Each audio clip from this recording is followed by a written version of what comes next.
Yo, what's up everyone, welcome back again with me, dengan gua Game 90net. And di video kali ini gua mau ngebahas tentang sesuatu yang agak supranatural lah, sesuatu yang berhubungan dengan hal-hal creepy, yaitu tentang tulpa. Anyway, thanks juga untuk Alexander Choire yang sudah kasih gua masukan ngebahas tentang tulpa juga. Karena gua memang murni ya nggak tahu tulpa itu apaan ya. Terus pas gua cari tahu, ternyata oh my god, si tulpa ini ternyata adalah versi terbaru dari metode Jessica, yaitu metode dimana kita bisa ngebuat teman imajinasi. Tapi masalahnya di sini adalah kalau kita ngebikin tulpa, ini teman imajinasi kita bakalan terasa lebih real, lebih nyata, dan memang rasanya bakalan nyata banget kalau kita bisa ngeciptain tulpa. Beda halnya dengan metode Jessica. Bahkan katanya ya tulpa ini bisa dilihat sama orang lain. Jadi kalau misalnya lu bikin tulpa, lu punya teman tulpa nih, ada orang ngelihat lu, orang ini bisa ngelihat tulpa teman imajinasi dari lu ciptakan. Kebayang gak gimana ngerinya tulpa ini? Jadi gara-gara perspektif kayak beginianlah yang kemudian akhirnya menimbulkan berbagai pendapat dan kontradiksi dari orang-orang yang mengatakan kalau sebenarnya tulpa ini adalah reaksi yang timbul gara-gara orang ini mengidap adanya skizofrenia. Terus ada juga yang bilang kalau tulpa ini berhubungan dengan iblis, jin, atau hantu, guys. Jadi untuk membuktikannya ya, jadi untuk kalian pengen tahu lebih dalam tentang tulpa ini apaan, so stay here. Jadi kita akan membahas tulpa ini sebenarnya apaan sih. So kita mulai saja videonya langsung.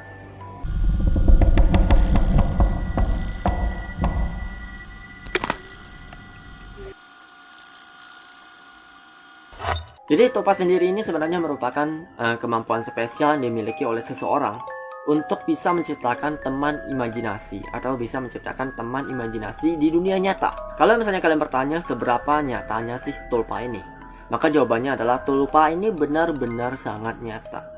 Karena seperti yang gue bilang ya, ketika lu bisa nyiptain si tulpa, maka orang yang ada di samping lu ini, dia bisa ngelihat wujud tampilan tulpa yang lu ciptakan. Sekarang gue mau ngebahas tentang awal mula munculnya si tulpa ini seperti apa. Tenang saja, ceritanya bakalan gue rangkum simple, jadi kalian dengerinnya nggak bakal membosankan. Tulpa ini awalnya dipopulerkan oleh Alexander David Neil. Beliau adalah seorang penjelajah dari Belgia, Prancis, yang suka mempelajari tentang ilmu spiritual. Bahkan pada saat si Alexander ini, ia berusia 15 tahun, ia sudah mulai bertapa untuk mempelajari hal-hal yang berbau dengan spiritual.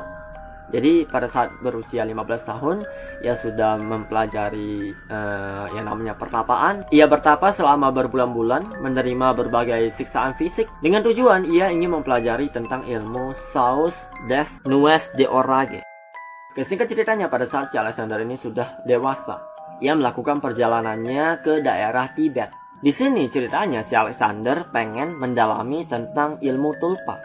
Karena pada saat itu ia memang penasaran banget, apa iya sih tulpa ini nyata?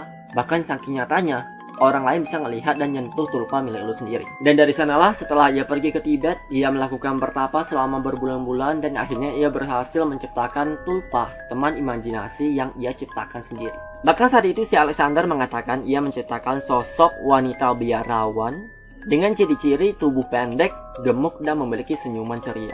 Di sana ia mengatakan ia telah bermeditasi selama berbulan-bulan. Tapi di sini ceritanya si tulpa belum muncul di Tibet pada saat itu. Pada saat dia sedang bermeditasi, tulpanya belum muncul. Jadi pada saat dia sedang bermeditasi, terus tulpanya nggak muncul, mungkin dia ngira kalau si tulpa ini gagal muncul. Pada saat itu juga si Alexander ini pulang ke rumahnya yang ada di Belgia, dan saat sampai di rumahnya, ia kaget karena melihat sosok hantu, sosok wanita yang bentuknya ini masih dalam bentuk roh atau bayangan, yang belum dalam bentuk yang sangat nyata. Dan ternyata ini adalah tulpa yang telah ia ciptakan.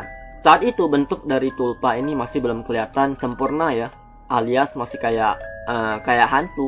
Tapi lama kelamaan teman imajinasinya mulai menjadi nyata. Pada saat itu ia bahkan punya kaki, punya pikiran sendiri, dan bahkan bisa ngajakin si Alexander untuk ngobrol.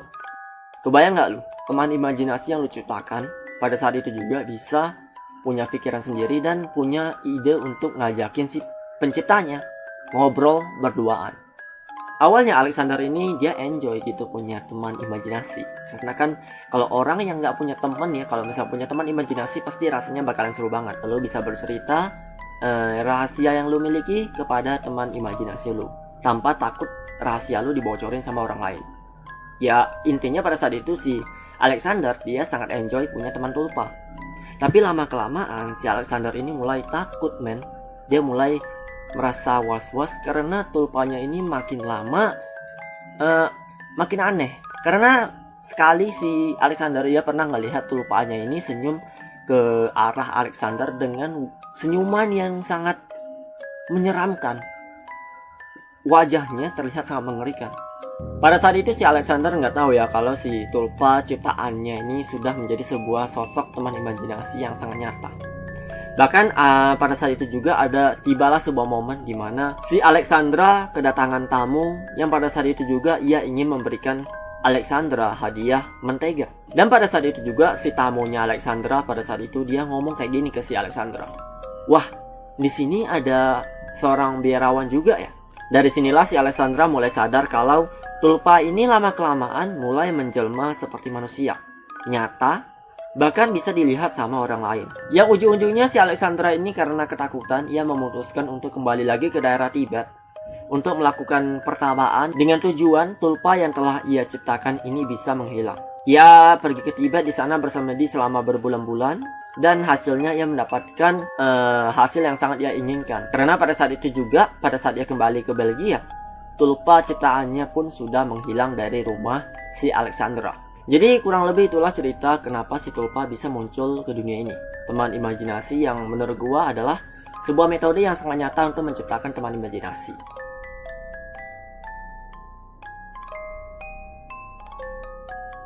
Terus kalau misalnya kalian bertanya ke gua, apa yang harus dilakukan ketika kalian ingin mempelajari tentang tulpa ini secara efektif dan bisa menciptakan tulpa yang nyaman, terus tulpa yang gak berbahaya? Maka jawabannya, pertama-tama kalian harus memahami hal dasar terlebih dahulu. Jadi gini, kalau misalnya kalian adalah orang awam yang gak tahu tentang teman imajinasi, itu apaan? Ya menurut gua mending kalian belajar hal-hal dasar terlebih dahulu. Karena kalau misalnya untuk gua, tulpa ini sebenarnya kayak udah sesuatu hal yang nggak begitu. Ya walaupun gua baru tahu ya, tapi kalau misalnya gua baru tahu tentang tulpa terus gua cari tahu ya, gua nggak heran gitu kalau tulpa ini adalah teman imajinasi yang sangat nyata. Gua nggak kaget karena gua sudah terbiasa dengan hal kayak beginian. Karena gua dulunya juga adalah orang yang suka bermain lucid dream ya. Jadi di sini gua mau untuk kalian yang nggak tahu tentang tulpa ini apaan, pertama-tama kalian harus mempelajari tentang lucid dream ini apaan. Nah, gunanya supaya ketika kalian mempelajari lucid dream, ini sebenarnya merupakan sebuah kunci awal di mana kalian bisa membuka pikiran imajinasi liar yang kalian miliki. Nah, setelah kalian mengetahui tentang lucid dream nih, semua hal tentang lucid dream dari sleep paralysis, semua tentang lucid dream lah pokoknya. Di sini kalian harus lanjut step untuk memahami tentang metode Jessica atau teman Jessica. Di sini kalian nggak perlu mempraktekkannya, kalian cukup untuk memahaminya aja. Nah, gunanya supaya kalian bisa menciptakan proyeksi teman imajinasi di dalam pikiran kalian. Awas jangan sampai nyiptain Dark Jessica, oke? Dan yang ketiga, setelah kalian memahami tentang lucid dream, terus kalian memahami tentang metode Jessica, di sini kalian bisa langsung loncat ke tulpa, teman imajiner yang paling nyata. Intinya pembuatan tulpa ini nggak begitu jauh berbeda dengan saat lo mau bikin teman imajiner si Jessica ya. Karena saat kalian ingin menciptakan teman tulpa, di sini kalian hanya perlu membayangkannya, memberikannya kepribadian, terus nama dan juga kesadaran. Terus hal yang paling penting adalah kalian diwajibkan untuk menciptakan tulpa di lingkungan yang sunyi dan juga sepi, alias kalian harus jauh dari gangguan suara-suara bising yang mengganggu pada saat kalian sedang bermeditasi. Jadi nggak boleh di area yang berisik, oke? Takutnya kalau misalnya kalian berada di area yang berisik, kalian ciptain tulpa di tempat yang berisik ya. Di sini nantinya tulpa kalian bakalan melenceng, alias kalian gagal, terus kalian kepleset lah, intinya kalian menciptakan teman imajinasi yang berbahaya. Dan hal ini sudah pasti si tulpa bakalan bisa membahayakan untuk si penciptanya. Tapi ya kalau misalnya kalian berhasil menciptakan tulpa ya, step selanjutnya yang harus kalian lakukan adalah kalian harus bisa mengontrol pikiran dari si tulpa yang telah kalian ciptakan. Karena takutnya kalau misalnya kalian membiarkan si tulpa ini bergerak secara bebas tanpa kalian kontrol, lama-kelamaan si tulpa bakalan menciptakan sebuah kepribadian miliknya sendiri. Jadi lama-kelamaan si tulpa bisa berkembang dan ia bisa menciptakan kepribadian yang ia inginkan. Dan mungkin saja kalau misalnya hal ini terus dibiarkan, lama-kelamaan tulpa ya ujung-ujungnya bakalan bisa membahayakan si penciptanya, yaitu kalian sendiri. Karena seperti yang kita tahu ya, kalau misalnya tulpa ini sampai memiliki kesadaran, coba lu bayangin si tulpa ini bisa jalan-jalan di halaman rumah kalian.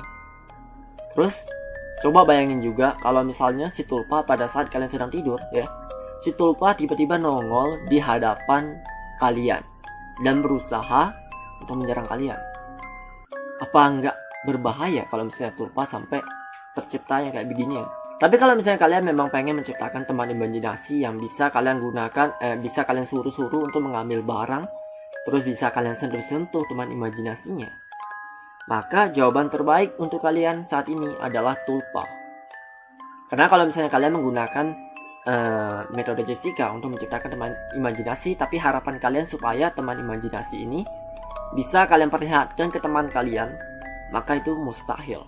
Sedangkan tulpa, kalau misalnya kalian menciptakan tulpa, kalian bisa memperkenalkan si tulpa ke teman kalian. Well, secara logis kalau misalnya kalian bertanya ke gua juga, Bang, apakah si tulpa ini kalau kalian bisa menciptakan tulpa, apakah kalian menderita skizofrenia? Atau misalnya ketika kalian bisa menciptakan tulpa, apakah kalian punya jin, hantu, atau sesuatu yang berhubungan dengan supranatural? Sebenarnya kalau pendapat pribadi gue sendiri ya, tulpa itu nggak ada hubungannya dengan hal-hal supranatural. Terus tulpa juga nggak ada hubungannya dengan yang namanya penyakit skizofrenia. Gue percaya manusia itu punya kemampuan untuk meningkatkan kemampuan berpikirnya. Yang lama-kelamaan kalau misalnya manusia ini bisa menguasai kondisi alam bawah sadar mereka, artinya mereka bisa menciptakan sesuatu hal yang mustahil untuk diciptakan oleh atau yang dipikirkan oleh orang-orang normal. Ya, mungkin kalian nggak paham maksud gua, tapi kalau misalnya kalian paham itu bagus banget. Oke. Intinya di sini menurut gua tulpa bukanlah sesuatu yang berhubungan dengan skizofrenia. Tulpa juga nggak ada hubungan dengan hal-hal yang berbau dengan mistis, jin, atau segala macam. Nggak ada hubungannya guys. Tulpa cuma teman imajinasi yang karena lu punya kemampuan mengendalikan alam bawah sadar yang sangat luar biasa, lu bahkan bisa menciptakan atau memanggil tulpa lu masuk ke dimensi manusia. Makanya si tulpa ini bisa dilihat sama teman imajinasi lu. Atau secara logisnya, kalau misalnya lu ingin memahami tulpa ini kayak gimana, lu ini sebenarnya adalah orang yang menguasai alam bawah sadar lu. Terus lu bisa menciptakan tulpa, lu bisa mengirimkan sinyal alam bawah sadar lu ini ke area yang ada di sekeliling lu. Jadi ketika ada orang luar yang nggak tahu apa-apa nih tentang tulpa, terus dia masuk ke lingkungan atau garis di mana lu menciptakan alam bawah sadar, mereka bisa masuk ke zona elu dan bisa melihat ada tulpa di samping elu. Kurang lebih menurut gue kayak gitu tentang tulpa. So, apa kalian masih mau pengen menciptakan tulpa? Tulis di kolom komentar.